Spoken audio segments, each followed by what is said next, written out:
This podcast is part of the Soul Zone Network.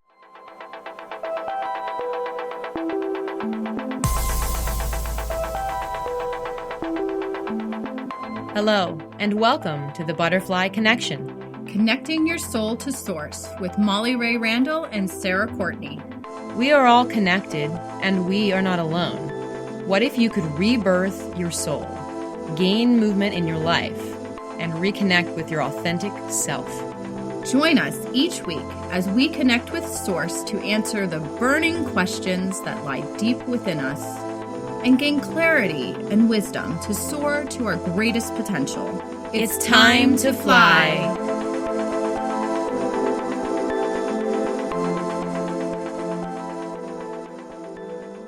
This is BK19. I am who I am.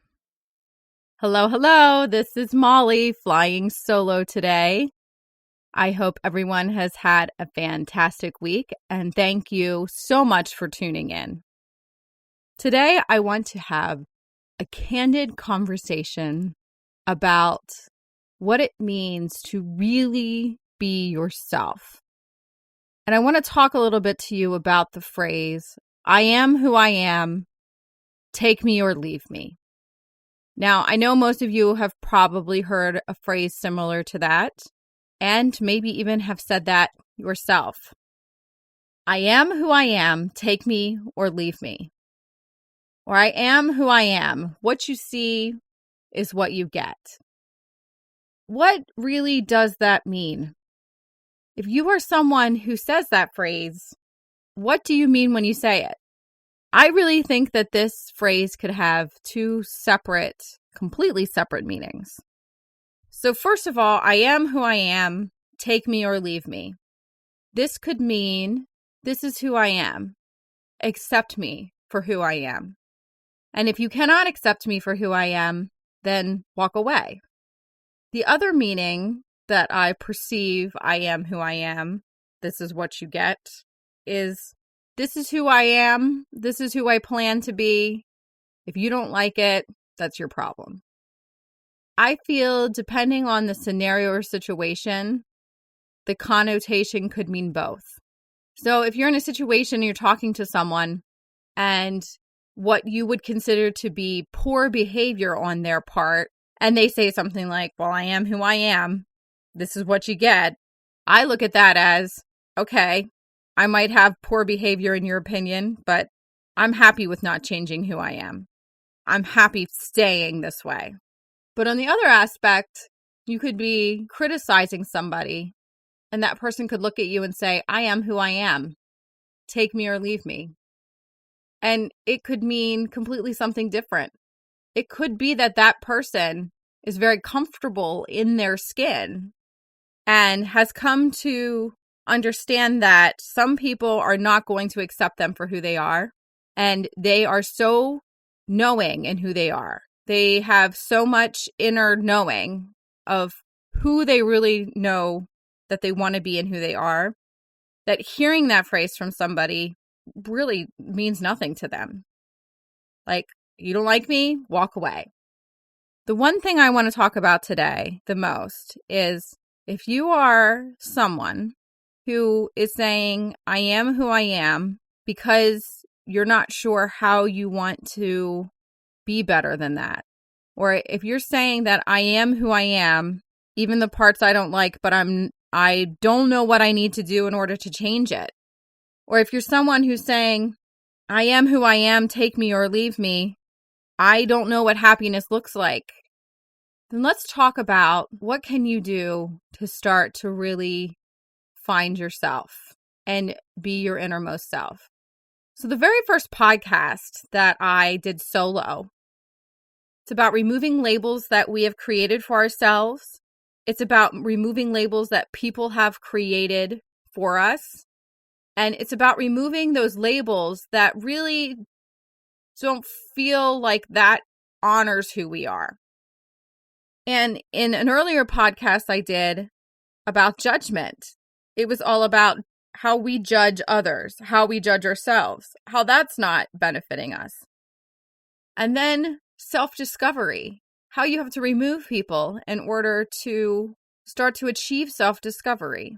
As you work through these things, you start to get to the point where you want to be who you are and feel so free in who you are that if someone wants to judge you or create a label, you can say, I am who I am.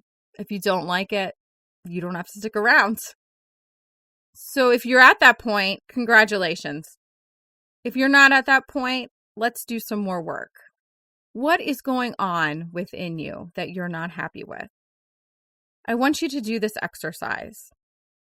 I want you to take out a piece of paper and write down the things that you're not happy with about yourself. And it could be something small. I'm going to give you an example that I've been working on. So my whole entire life, I've had a tendency to talk for people, especially my brother. He was younger, and I kind of took on this motherly role with him. And when he was acting shy and quiet, I would literally speak for him. Now that I'm an adult, I realize that that was not appropriate. I didn't know any better as a kid. And in fact, people thought it was kind of funny that I would do that. I don't mean funny, ha ha ha, but, oh, Molly, you know, your brother couldn't get a word in edgewise because you spoke for him all the time. No wonder he was so quiet. You were always speaking for him. And now I find myself doing this, especially with my husband. He could be talking and he'll be in the middle of, he will have finished his sentence. At least I thought that he finished his thought. And a thought will pop into my head.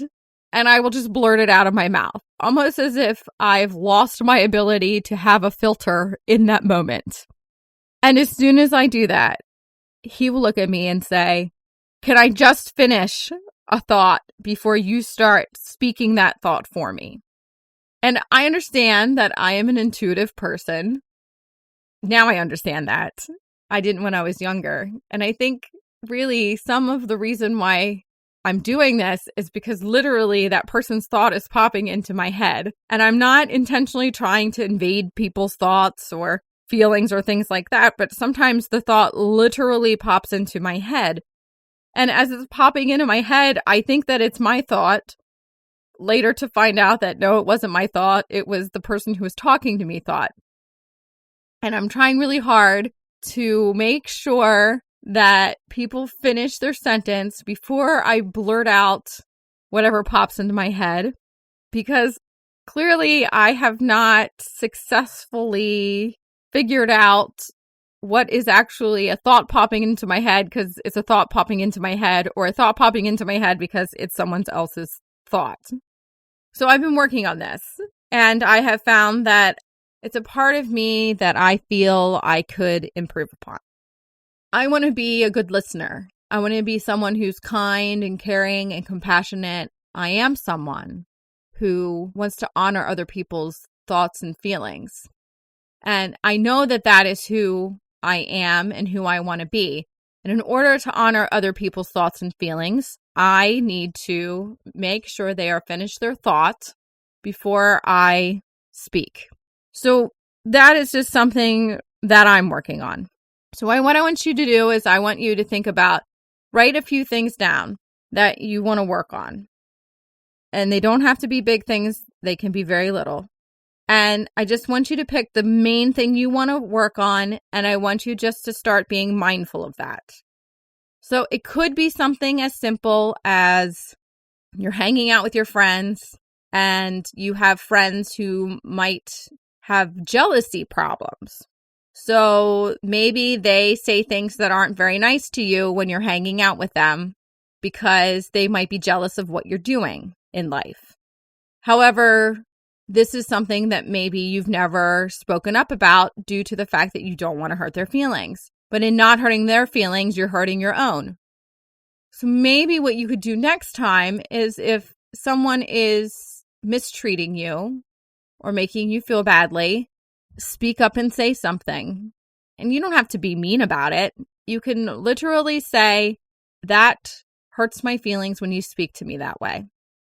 And if that person wants to continue to speak to you like that, then maybe it's time to reevaluate the group of friends you're hanging out with, or just that person in general.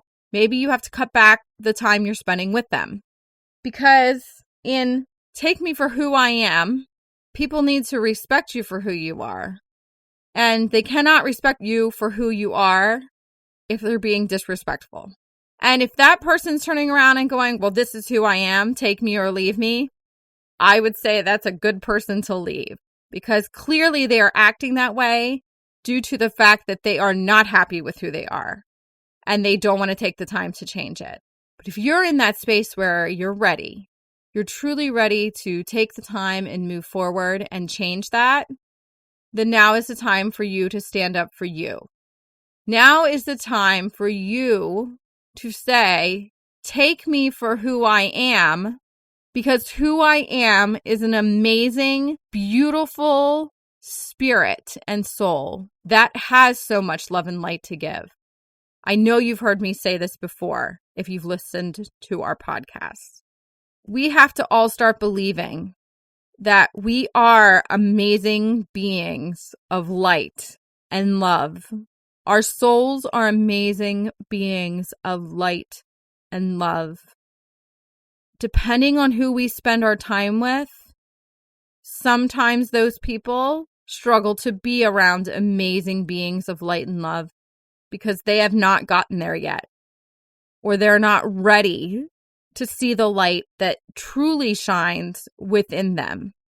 And you can love them, but people like that, you have to love from afar if you truly, truly want to take care of you. Take me for who I am. I am who I am. Take me or leave me.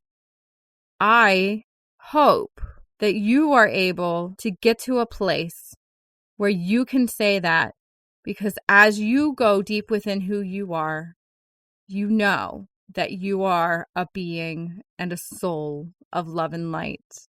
And if you are not there yet, then it's time to start letting go of the labels. It's time to start letting go of the judgment.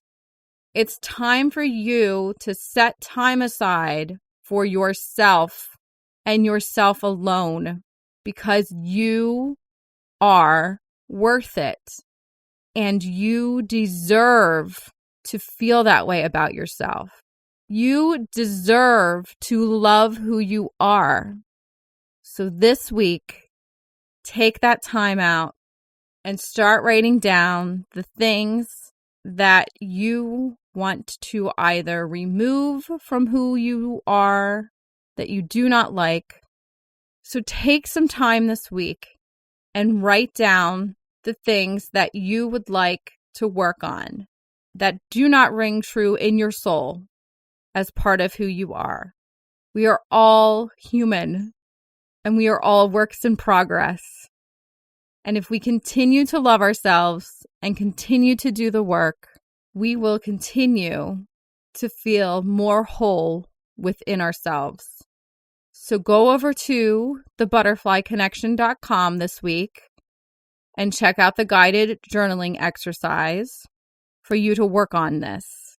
Also, you can check out my website, www.tuneinwithmolly.com, where you can see my free course, I Love You More, free for you to check out. You can also interact on my Facebook group, Tune In with Molly, and let me know how that course is working out for you. And you can also check out the Butterfly Connection Facebook group. Remember, connection is spelled Kinection. I also offer coaching services as well as distance Reiki and sound healing for anyone that's living in the central Pennsylvania area. I do have sound healing sessions available.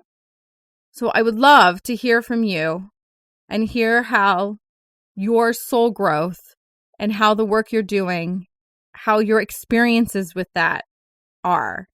Please stop over and interact. It is a great pleasure to be here with you this week to have this conversation. And I hope you return next week for next week's podcast. Much love and light and blessings to you.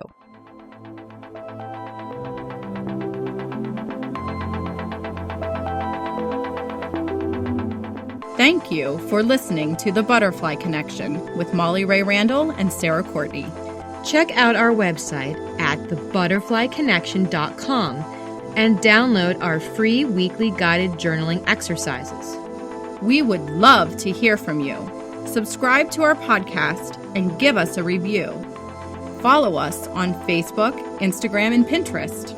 And join us next week for another soul-connecting conversation.